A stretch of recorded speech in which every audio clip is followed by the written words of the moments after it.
प्यारे भाइयों और बहनों, आज शाम मैं आपको ये बताना चाहता हूं कि सरकार ने किन वजहों से हाल ही में आर्थिक नीतियों से संबंधित कुछ महत्वपूर्ण फैसले लिए हैं। कुछ राजनीतिक दलों ने इन फैसलों का विरोध किया है। आपको ये सच्चाई जानने का हक है कि हमने ये निर्णय क्यों लिए हैं। कोई भी सरकार आम आदमी पर बोझ नहीं डालना चाहती। हमारी सरकार को 2 बार आम आदमी की जरूरतों का ख्याल रखने के लिए ही चुना गया है। सरकार की ये जिम्मेदारी है कि वो राष्ट्र हित में काम करे और जनता के भविष्य को सुरक्षित रखे। इसके लिए हमें ये सुनिश्चित करना होगा कि हमारी अर्थव्यवस्था का तेजी से विकास हो, जिससे देश के नौजवानों के लिए पर्याप्त संख्या में अच्छे रोजगार के नए मौके पैदा हों। तेज आर्थिक विकास इसलिए भी जरूरी है कि हम शिक्षा, स्वास्थ्य, आवासीय सुविधाओं और ग्रामीण इलाकों में रोजगार उपलब्ध कराने के लिए जरूरी रकम जुटा सकें। आज चुनौती ये है कि हमें ये काम ऐसे समय पर करना है जब विश्व अर्थव्यवस्था बड़ी मुश्किलों के दौर से गुजर रही है।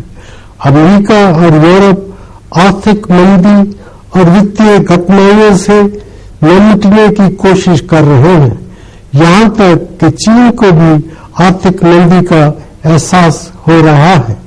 इस सब का असर हम पर भी हुआ है। हालांकि मेरा ये मानना है कि हम दुनिया भर में छाई आर्थिक मंदी के असर को काबू में रखने में काफी हद तक कामयाब हुए हैं। आज हम ऐसे मुकाम पर हैं जहां पर हम अपने विकास में आई मंदी को खत्म कर सकते हैं। हमें देश के अंदर और अंतर्राष्ट्रीय स्तर पर निवेशकों के विश्वास को फिर से कायम करना होगा। जो फैसले हमने हाल ही में लिए हैं वो इस मकसद को हासिल करने के लिए जरूरी थे।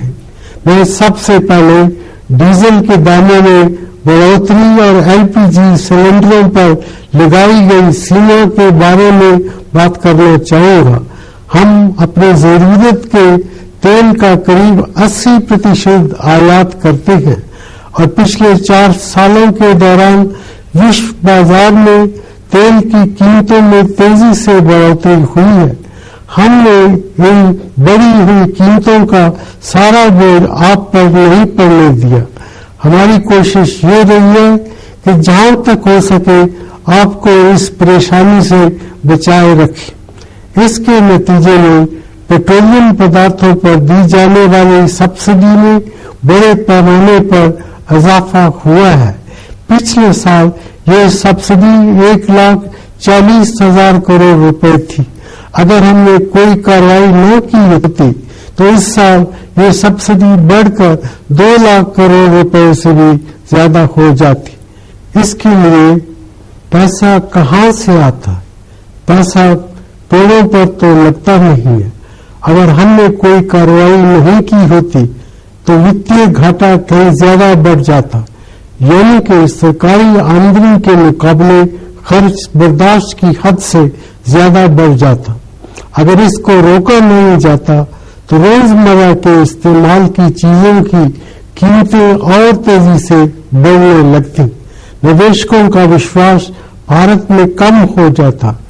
निवेशक चाहे वो घरेलू हो चाहे विदेशी हमारी अर्थव्यवस्था में पूंजी लगाने से कतराने लगते। ब्याज की दरें बढ़ जाती और हमारी कंपनियां देश के बाहर कर्ज नहीं ले पाती। बेरोजगारी भी बढ़ जाती। पिछली मरतबा 1991 में हमने ऐसी मुश्किल का सामना किया था। उससे कोई भी हमें छोटे से छोटा कर्ज देने के लिए तैयार नहीं था। उस संकट का हम कड़े कदम उठाकर ही सामना कर पाए थे। इन कदमों के अच्छे नतीजे आज हम देख रहे हैं। आज हम इस स्थिति में तो नहीं हैं, लेकिन इससे पहले कि लोगों का भरोसा हमारी अर्थव्यवस्था में खत्म हो जाए, हमें जरूरी कदम उठाने होंगे। मुझे ये अच्छी तरह मालूम है कि 1991 में क्या हुआ था। प्रधानमंत्री होने के नाते मेरा ये फर्ज है कि मैं हालात पर काबू पाने के लिए कड़े कदम उठाऊं। दुनिया उन पर राग नहीं करती जो अपनी मुश्किलों को खुद हल नहीं करते हैं। आज बहुत से यूरोपीय देश ऐसी स्थिति का सामना कर रहे हैं। वो अपनी जिम्मेदारियों का खर्च नहीं उठा पा रहे और दूसरों से मदद की अपील कर रहे हैं। वो अपने कर्मचारियों के वेतन या पेंशन में कटौती करने पर मजबूर हैं ताकि कर्ज देने वालों का भरोसा हासिल कर सके। मेरा पक्का इरादा है कि मैं भारत को इस स्थिति में नहीं पहुंचने दूंगा, लेकिन मैं अपनी कोशिश में तभी कामयाब हो सकूंगा जब आपको ये समझा सकूं कि हमने हाल के कदम क्यों उठाए हैं। डीजल पर होने वाले घाटे को पूरी तरह खत्म करने के लिए डीजल का मूल्य 17 रुपये प्रति लीटर बढ़ाने की जरूरत थी, लेकिन हमने सिर्फ 5 रुपये प्रति लीटर मूल्य वृद्धि की है। डीजल की अधिकतर खपत खुशहाल तबकों, कारोबार और कारखानों द्वारा इस्तेमाल की जाने वाली बड़ी कारों और एसयूवी के लिए होती है। इन सब को सब्सिडी देने के लिए क्या सरकार को बड़े वित्तीय घाटों को बर्दाश्त करना चाहिए? पेट्रोल के दामों को न बढ़ने देने के लिए हमने पेट्रोल पर टैक्स 5 रुपये प्रति लीटर कम किया है। ये हमने इसलिए किया कि स्कूटरों और मोटरसाइकिलों पर चलने वाले मध्यम वर्ग के करोड़ों लोगों पर बोझ और न बढ़े। जहां तक एलपीजी की बात है, हमने एक साल में रियायती दरों पर 6 सिलेंडर की सीमा तय की है। हमारी आबादी के करीब आधे लोग जिन्हें सहायता की सबसे ज्यादा जरूरत है, साल भर में 6 या इससे कम सिलेंडर ही इस्तेमाल करते हैं। हमने इस बात को सुनिश्चित किया है उनकी जरूरतें पूरी होती रहे। बाकी लोगों को भी रियायती दरों पर 6 सिलेंडर मिलेंगे, पर इससे अधिक सिलेंडर के लिए उन्हें ज्यादा कीमत देनी होगी। हमने मिट्टी के तेल की कीमतों को नहीं बढ़ने दिया है, क्योंकि इसका इस्तेमाल गरीब लोग करते हैं। मेरे प्यारे भाइयों और बहनों, मैं आपको बताना चाहता हूं कि कीमतों में इस वृद्धि के बाद भी भारत में डीजल और एलपीजी के दाम बांग्लादेश, नेपाल, श्रीलंका और पाकिस्तान से कम है। फिर भी पेट्रोलियम पदार्थों पर कुल सब्सिडी 160,000 करोड़ रुपए रहेगी। स्वास्थ्य और शिक्षा पर हम कुल मिलाकर इससे कम खर्च करते हैं। हम कीमतें और ज्यादा बढ़ाने से रुक गए, क्योंकि मुझे उम्मीद है कि तेल दामों में गिरावट आएगी। मैं खुदरा व्यापार यानी रिटेल ट्रेड में विदेशी निवेश की अनुमति देने के फैसले का जिक्र करना चाहूंगा। कुछ लोगों का मानना है कि इससे छोटे व्यापारियों को नुकसान पहुंचेगा। ये सच नहीं है।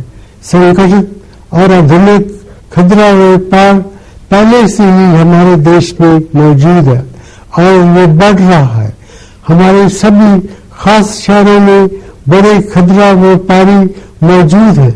हमारी राष्ट्रीय राजधानी दिल्ली में अनेक नए शॉपिंग सेंटर हैं, पर हाल के सालों में यहाँ छोटी दुकानों की तादाद में भी 3 गुना बढ़ोतरी हुई है। एक बढ़ती हुई अर्थव्यवस्था में बड़े एवं छोटे कारोबार दोनों के बढ़ने के लिए जगह रहती है। ये डर बेबुनियाद है कि छोटे खुदरा कारोबारी मिट जाएंगे। हमें ये भी याद रखना चाहिए कि संगठित खुदरा व्यापार में विदेशी निवेश की अनुमति देने से किसानों को लाभ होगा। हमने जो नियम बनाए हैं उनमें ये शर्त है कि जो विदेशी कंपनियां सीधा निवेश करेंगी उन्हें अपने धन का 50% हिस्सा नए गोदामों, कोल्ड स्टोरेज और आधुनिक ट्रांसपोर्ट व्यवस्थाओं को बनाने के लिए लगाना होगा। इससे ये फायदा होगा कि हमारे फलों और सब्जियों का 30% हिस्सा जो अभी स्टोरेज और ट्रांसपोर्ट में कमियों की वजह से खराब हो रहा है वो उपभोक्ताओं तक पहुंच सके। बर्बादी कम होने के साथ साथ किसानों को मिलने वाले दाम बढ़ेंगे और उपभोक्ताओं को चीजें कम दामों पर मिलेंगी। संगठित खुदरा व्यापार का विकास होने से अच्छी किस्म के रोजगार के लाखों नए मौके पैदा होंगे। हम ये जानते हैं कि कुछ राजनीतिक दल हमारे इस कदम से सहमत नहीं है, इसीलिए राज्य सरकारों को ये छूट दी गई है कि वे इस बात का फैसला खुद करें कि उनके राज्य में खुदरा व्यापार के लिए विदेशी निवेश आ सकता है या नहीं। लेकिन किसी भी राज्य को ये हक नहीं है कि वो अन्य राज्यों को अपने किसानों, नौजवानों और उपभोक्ताओं के लिए बेहतर जिंदगी ढूंढने से रोके। 1991 में जब हमने भारत में उत्पादन के क्षेत्र में विदेशी निवेश का रास्ता खोला था तो बहुत से लोगों को फिक्र हुई थी। आज भारतीय कंपनियां देश और विदेश दोनों में विदेशी कंपनियों से मुकाबला कर रही हैं और अन्य देशों में भी निवेश कर रही हैं। इससे भी महत्वपूर्ण बात यह है कि विदेशी कंपनियां इंफॉर्मेशन टेक्नोलॉजी, स्टील एवं ऑटो उद्योग जैसे क्षेत्रों में हमारे नौजवानों के लिए रोजगार के नए मौके पैदा करा रही है। मुझे यकीन है कि खुदरा कारोबार के क्षेत्र में भी ऐसा ही होगा। मेरे प्यारे भाइयों और बहनों, यूपीए सरकार आम आदमी की सरकार है।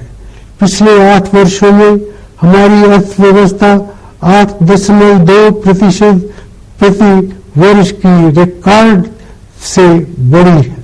हमने ये सुनिश्चित किया है कि गरीबी ज्यादा तेजी से घटे, कृषि का विकास तेज हो और गांव में भी लोग उपभोग की वस्तुओं को ज्यादा इस्तेमाल कर सके। हमें और ज्यादा कोशिश करने की जरूरत है और हम ऐसा ही करेंगे। आम आदमी को फायदा पहुंचाने के लिए हमें आर्थिक विकास की गति को बढ़ाना है। हमें भारी वित्तीय घाटों से भी बचना होगा ताकि भारत की अर्थव्यवस्था के प्रति विश्वास मजबूत हो। मैं आपसे ये वादा करता हूं कि देश को तेज और इंक्लूसिव विकास के रास्ते पर वापस लाने के लिए मैं हर मुमकिन कोशिश करूंगा, परंतु मुझे आपके विश्वास और समर्थन की जरूरत है। आप इन लोगों के बहकावे में न आए जो आपको डराकर और गलत जानकारी देकर गुमराह करना चाहते हैं। 1991 में इन लोगों ने इसी तरह के हथकंडे अपनाए थे। उस वक्त भी वो कामयाब नहीं हुए थे और इस बार भी वो नाकाम रहेंगे। मुझे भारत की जनता की सूझबूझ में पूरा विश्वास है। हमें राष्ट्र के हितों के लिए बहुत काम करना है और इसमें हम देर नहीं करेंगे। कई मौकों पर हमें आसान रास्तों को छोड़कर मुश्किल राह अपनाने की जरूरत होती है। ये एक ऐसा ही मौका है। कड़े कदम उठाने का वक्त आ गया है। इस वक्त मुझे आपके विश्वास, सहयोग और समर्थन की जरूरत है। इस महान देश का प्रधानमंत्री होने के नाते मैं आप सभी से कहता हूं कि आप मेरे हाथ मजबूत करें ताकि हम देश को आगे ले जा सकें और अपने और आने वाली पीढ़ियों के लिए खुशहाल भविष्य का निर्माण कर सके। जय हिंद।